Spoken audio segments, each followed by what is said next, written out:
Okay, Alexander, let's do a recap of the big interview between Oprah Winfrey and he's not Prince Harry anymore, is he? Harry and Meghan Markle. And okay, this I saw some snippets from this interview, and to be quite honest, it was nothing really came out of it. Oprah Winfrey did a terrible job, in my opinion. It was pretty much a billionaire interviewing. I guess they're billionaires as well, multi-millionaires. I don't know what Harry and Meghan Markle are worth.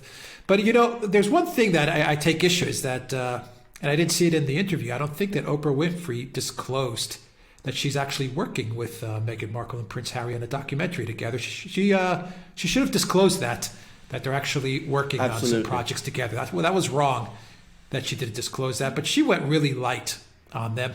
And, nothing really came out of this except some more, silly type of innuendos, because we really got no concrete info of why they're at war with the royal family, who they call the firm. The only thing that I saw was that Meghan Markle is absolutely playing up the racist card. I mean, she's playing that up, and there's no doubt that this is all about virtue signaling. And the other thing that I took away from it is that Harry is screwed.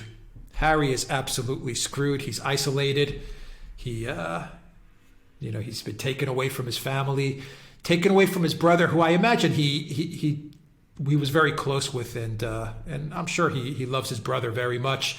And I feel kind of bad that. I mean, obviously Harry's a grown man. He made his choices, but it's kind of bad to see Harry, being torn away from his country, his friends, and most importantly, I think his family, and to be more specific, his brother, because I really do think that out of all the BS that you always hear about the royal family, it is true to say that that William and Harry were very, very close. I mean, I don't think that's a stretch to say that. What did you make of all of this that's going on with the royal family? You are in London right now. I absolutely agree. I should quickly say that I think Harry still has the title Prince, but I don't think for very much longer. I mean, there's talk in the media here that it's going to be stripped from him because of the way he's behaving, which is, again, I think very sad for him, because to be straightforward about it, I've never thought that Harry was, as we say in England, the sharpest knife in the drawer. In other words, he's not perhaps the most intelligent person. And I think he is undoubtedly, out of loyalty to Meghan Markle, I think he's doing things which ultimately are probably not in his best interests, not in her best interests either, by the way, but we'll come to that in a moment, and certainly which are creating problems, separating him from his brother, William, who you're absolutely right, he was genuinely close to. I mean, you only have to see the pictures of the two boys together when they were children to see that they were generally very fond of each other. So, I mean, I think this is a bad thing from every point of view where Harry is concerned. Now, I agree with you about Oprah Winfrey. I think it was a completely awful interview. I think she certainly didn't disclose that she has an interest in this matter, an interest which I suspect includes increasing the separation between Harry and Meghan and the rest of the royal family, or the royal family. But I don't think in the end they actually landed any real blows. It is well known in Britain that the royal family is referred to internally as the firm. This has been something that's talked about many, many, many years. Nobody disputes this at all. In terms of them bringing up the race issue, again, I don't think anybody in Britain really takes this seriously, if only because the Queen herself is known to be completely not racist. I mean, she was very strong opponent of apartheid, for example, in South Africa. Felt that Margaret Thatcher was Prime Minister, was taking too conciliatory a line with the South Africans. And there were some tensions between the Queen and Margaret Thatcher over that. She's had excellent relations with African leaders. When she used to travel, she travelled regularly to Africa and was happy and comfortable there. She meets black British people regularly and all the time, and apparently they've always felt at home and comfortable with her. So I don't think anybody takes any of that very seriously. I don't think anybody takes very seriously the claims about the royal family, the members of the royal family themselves being inclined in that direction either. So I don't think it landed any blows. I think what did come across was a lot of resentment, a lot of virtue signalling, a lot of inability to understand on Meghan's part precisely what the royal family, marrying into the royal family involves, and a point which you made to me at the beginning of the programme, before we made this programme, in fact, which is that Meghan is making comparisons between herself and Diana Spencer, saying that she was treated in the same way as Diana was, and facing the same sort of dangers that Diana faced, but at the same time talking about racism.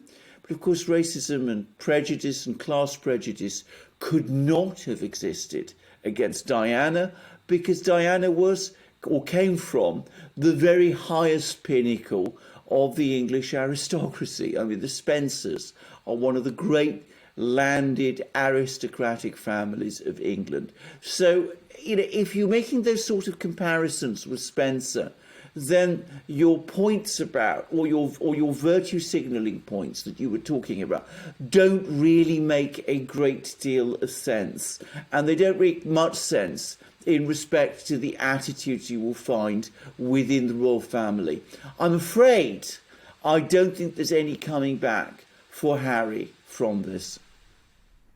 Yeah, that's the sad part. I worry for Harry. Something bad is looming, unfortunately, I think, for Harry. But because these things never end well, the way he's been torn apart from what he's known all his life, it's not going to end well. But he is a grown man and he did make his decision. The interesting thing about it was that Meghan Markle brought up the birth of their son and how the royal family was making, and the media, she said too, she threw the media in there as well, were making remarks about, the color of the child, the baby's skin, and all these things.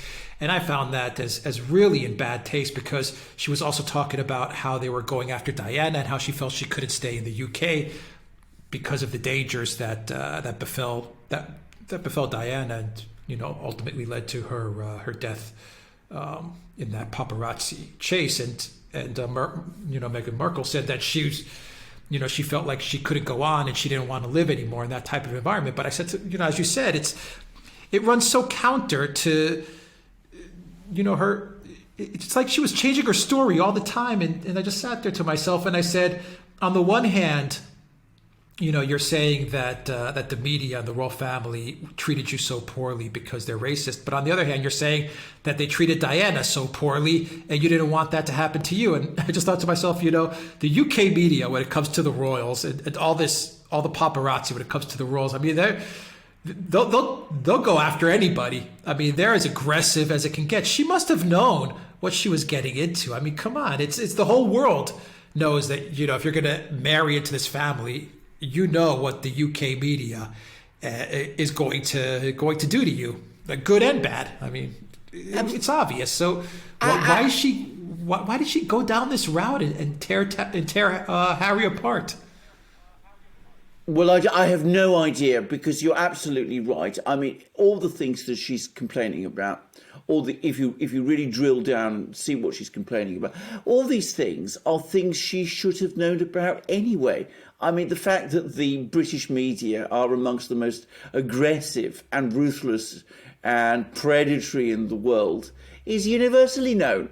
And that they have it, that they particularly like stories, salacious stories, and publicising salacious stories, and that the royal family is constantly a target for all that. That's also well known.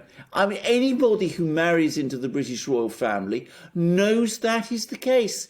By the way, I would also add that the what goes along with that is that Britain now has increasingly strong privacy laws, which Meghan Markle, of course, used to her benefit in a recent case she brought against the British media over publication of a letter between herself and her father, and no less a person than Jonathan Turley, who is, of course, an American constitutional lawyer who we've talked about many times over the issues of, the impeachment and the rest. He has pointed out, quite rightly, that in the United States, Meghan Markle would not have been able to obtain the compensation from the media for the publication of that letter that she was able to obtain in Britain, because in the United States, the publication by the media of that letter would have been protected by the First Amendment to the Constitution. So, obviously, the media in Britain is aggressive and intrusive, but we do have stronger privacy rights that go along with that and more legal recourse than you would have in the US. So, there's some, you take the rough, as they say, with the smooth. And she should have known about this anyway. She should have known that the royal family is a family very different from every other, that the kind of lives they lead are, unusual ones. And to complain about it in that way and to make these ill-judged comparisons between herself and Diana shows a certain lack of understanding. At least that's my own personal view. I don't want to dwell on this. I ought to say also, of course, there are criticisms that can be made of the monarchy in Britain. Many people make them. I mean, there's probably quite a fair amount of Republican sentiment around in Britain at this time. You can say that, the thing is anachronistic and absurd and expensive and all those things. But that's not really the criticism that Meghan is making. The criticism she's making is it doesn't really work. It didn't really work for her. And why should it at the end of the day? No, I mean, to put it bluntly, she played the race card with Oprah Winfrey. Yeah. I mean, there's no other way that I could summarize it. She played the race card.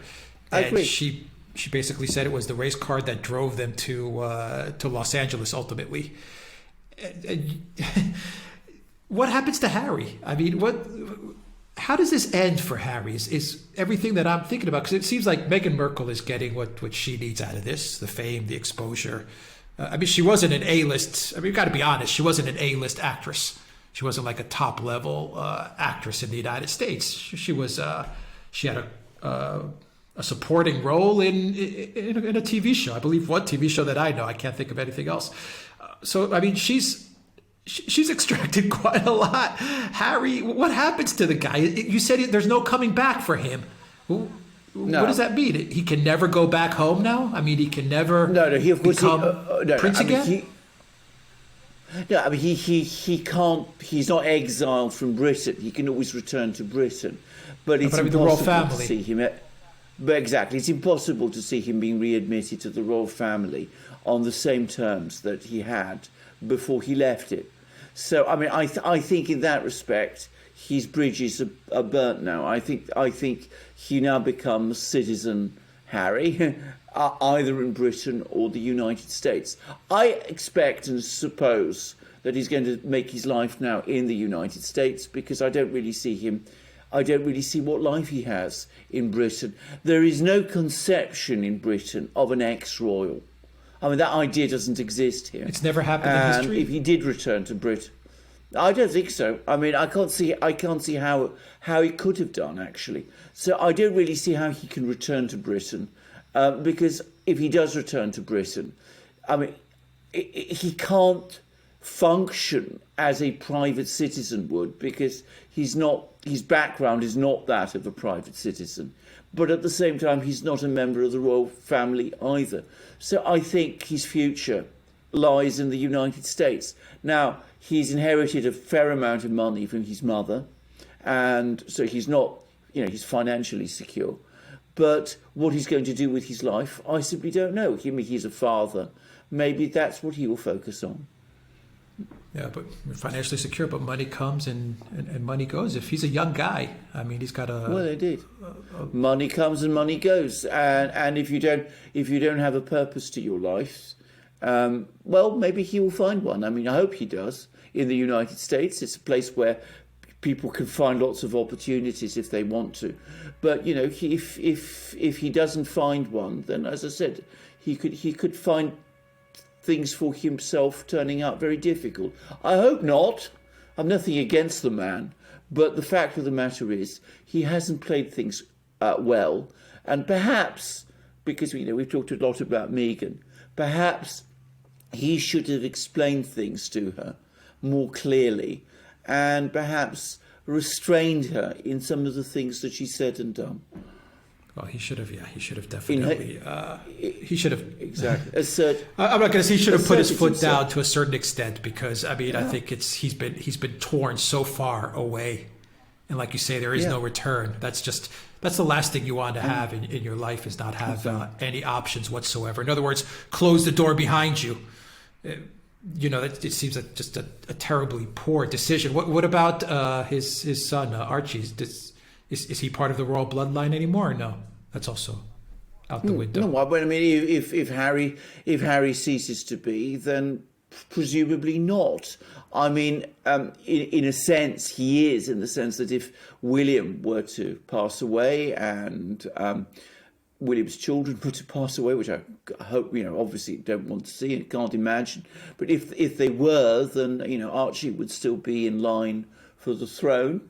But I mean, realistically, that's not going to happen, and he's going to be also isolated too.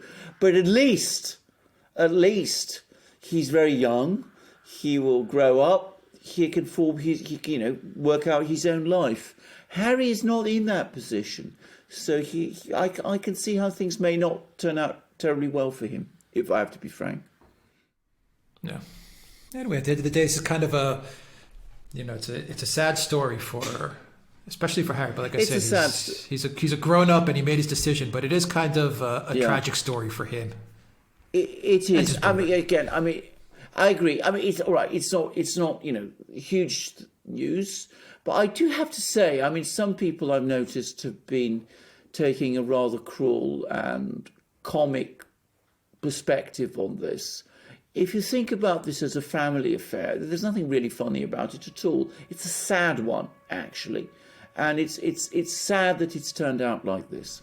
It's sad because they also lost their mother, and those two kids were kind of, in a sense, they had each other, and that was pretty much it for most of their life. That's why that's what makes this even worse, that he chose to just cut off ties with everybody. Absolutely. And I would add, by the way, that in relation to Meghan, I think one of the misconceptions she seems to have is that she seems to have thought that people were, in Britain, were hostile to her. I don't get that impression at all, actually. The impression I got was that a lot of people hoped that she would, be a breath of fresh air in this institution which she was joining. But of course, she didn't see it as an institution and didn't realise that, like every institution, it has to follow certain rules. And I think that this set of misunderstandings has now escalated and damage has been done, not to the royal family, which will sail on, but to Harry and perhaps Archie, and ultimately to Meghan herself. Yeah, the royal family is going to continue, but it's the institution's so much bigger than those two. Absolutely, of course it is, no question about that. I mean, it's existed for thousands of years. It will survive Meghan Markle. All right, yeah, okay, interesting interview, interesting developments there. All right, we'll leave it there. Indeed. Alexander Merkers, thank you very much. Guys, go to Duran shop, pick up some merch, and look for us on Odyssey, on BitChute, and on Rumble. Indeed, and also check out our other channels. You'll find links under this video We've been producing lots of content recently, lots of great content. My channel, Alex's channel, the Duran obviously, and of course this new channel we have where we broadcast the interactions we have with viewers on our lives. And we look forward to you joining us on our next program, and have a great day. Bitcoin, Litecoin, Ethereum, and EMC2, which is a new coin. Check that one out, all down below. Take care.